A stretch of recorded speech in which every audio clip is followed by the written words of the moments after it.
Assalamualaikum warahmatullahi wabarakatuh. Halo teman-teman, kami dari kelompok 8.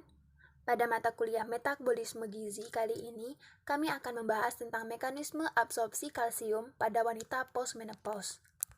Kelompok 8 kali ini terdiri dari 4 anggota, yaitu Haizuran Fazira, Herlina Bombing, Bartoldi Yasi Agung, dan Patricia Idang. Menurut World Health Organization atau WHO, lansia adalah seseorang yang telah memasuki usia 60 tahun ke atas.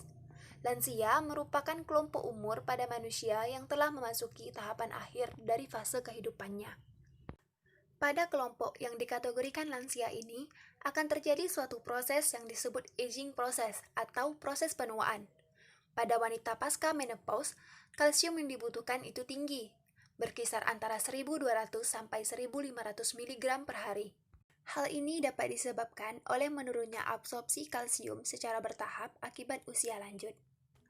Kalsium adalah mineral yang paling banyak ditemukan dalam tubuh manusia, mencapai jumlah 2% dari berat tubuh total. 99% kalsium tersebut berada dalam jaringan keras, tulang, dan gigi. Sedangkan 1%-nya berada dalam darah dan tersebar luas di dalam tubuh, baik dalam cairan ekstraseluler maupun cairan intraseluler. Kalsium yang beredar dalam darah menjadi patokan keseimbangan kadar kalsium darah, terutama ditentukan oleh hormon paratiroid. Kalsium dalam plasma terdapat dalam 3 bentuk, yaitu sekitar 41% atau 1 mmol per liter kalsium yang bergabung dengan zat anionik plasma dan cairan interstisial atau sitrat dan fosfat. Sisa 50% kalsium dalam plasma dapat berdifusi melalui membran kapiler dan terionisasi. Kebanyakan penelitian menunjukkan bahwa penyerapan kalsium yang terjadi di usus menurun bila usia bertambah. Selain itu, pertambahan usia, jumlah kalsium dari makanan yang kita butuhkan untuk mempertahankan keseimbangan kalsium tubuh akan meningkat. Turunnya kadar vitamin D aktif yang kemungkinan disebabkan oleh turunnya produksi vitamin D, karena penuaan atau kekurangan estrogen dapat menyebabkan berkurangnya penyerapan kalsium usus. Selain itu, usus menua menjadi kebal terhadap aksi vitamin D, dan ini mengakibatkan penyerapan kalsium berkurang. Berapapun jumlah kalsium yang dikonsumsi dari makanan maupun dari suplemen, jika berada pada periode menopause, kalsium yang diserap lebih sedikit. Dengan demikian, wanita membutuhkan lebih banyak kalsium setelah menopause daripada sebelumnya. Kadar normal Ca pada wanita adalah 10%, sedangkan pada saat menopause terjadi penurunan hormon estrogen yang menyebabkan penurunan penyerapan Ca oleh usus. Oleh sebab itu, pada menopause, tubuh membutuhkan lebih banyak asupan Ca.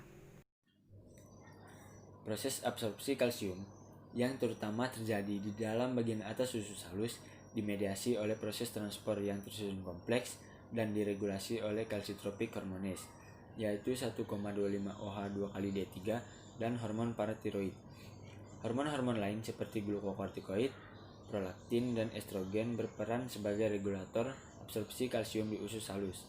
Absorpsi kalsium di usus halus dapat melalui dua mekanisme, yaitu aktif dan pasif.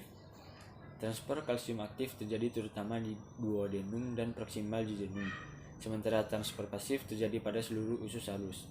Usus besar juga mampu mengabsorpsi kalsium, namun hal tersebut masih kontroversial. Duodenum adalah tempat absorpsi kalsium paling efisien, karena dapat mengambil kalsium bahkan pada keadaan diet sangat rendah. Kalsium melalui mekanisme aktif juga memiliki seluruh komponen bagi transport kalsium melalui jalur transseluler dan paraseluler. Ginjal kita bekerja untuk menyaring darah sebanyak kurang lebih 200 liter setiap harinya dan juga membuang sisa-sisa metabolisme serta kelebihan cairan tubuh melalui urin. Selain membuang sisa-sisa metabolisme, salah satu fungsi ginjal yaitu mengatur metabolisme ion kalsium dan vitamin D. Fungsi ginjal dapat dipengaruhi oleh beberapa faktor, salah satunya yaitu faktor usia. Seiring bertambahnya usia juga akan diikuti penurunan fungsi ginjal. Hal tersebut terjadi terutama karena pada usia lebih dari 40 tahun akan terjadi proses hilangnya beberapa nefron. Nefron adalah unit fungsional terkecil dari ginjal yang terdiri atas glomeruli dan tubuli ginjal. Nah, darah yang membawa sisa-sisa metabolisme tubuh difiltrasi atau disaring di dalam glomeruli, kemudian di tubuli ginjal. Beberapa zat yang masih diperlukan tubuh mengalami reabsorpsi, dan zat-zat sisa metabolisme tubuh kita disekresikan bersama air dalam bentuk urin. Selain itu, kalsium juga terdapat di dalam feses dari diet yang tak diabsorpsi. Juga kalsium yang keluar dari plasma ke dalam usus. Dari masukan sehari-hari, 2,5 milimol atau 0,1 gram kalsium, 2,5 sampai 7,5 atau 0,1 sampai 0,3 gram diekskresikan ke dalam urin dan sisanya itu ditemukan di dalam feses. Hampir semua kalsium yang difiltrasi akan diabsorpsi kembali. Kalsium tersebut berlaku sebagai zat ambang, dan bila kadar kalsium turun, maka ekskresinya ke dalam urin juga berhenti. Pada fungsi ginjal yang normal, jumlah kalsium yang diekskresikan ke dalam urin meningkat, karena kadar kalsium serum juga meningkat. Sekitar 2,5 milimol atau 0,1 gram kalsium hilang setiap hari pada kulit dan keringat. Faktor yang menghalangi penyerapan kalsium adalah zat organik yang bergabung dengan kalsium dan membentuk garam yang tidak larut. Contohnya adalah asam oksalat. Faktor lain yang mempengaruhi kadar kalsium pada darah lansia adalah seperti faktor resiko yang tidak dapat dimodifikasi. Contohnya, faktor demografi, seperti usia dan jenis kelamin. Faktor genetik, seperti riwayat keluarga dan riwayat fraktur atau patah tulang. Faktor hormonal, seperti hormon paratiroid, hormon kalsitonin, dan hormon estrogen. Faktor kedua adalah faktor risiko yang dapat dimodifikasi, seperti gaya hidup, contohnya merokok, konsumsi alkohol, aktivitas fisik. Faktor metabolik, seperti penyakit, dan faktor diet, seperti asupan kalsium dan vitamin D yang rendah, serta asupan kafein dan fosfat yang berlebihan. Nah, itu tadi adalah penjelasan kami tentang mekanisme absorpsi kalsium pada wanita postmenopause.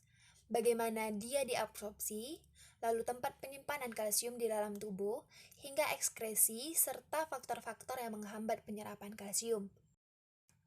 Mungkin itu saja yang dapat kami sampaikan. Jika ada salah dan silap, kami memohon maaf. Sekian dari kami, kelompok 8. Akhir kata, Assalamualaikum warahmatullahi wabarakatuh.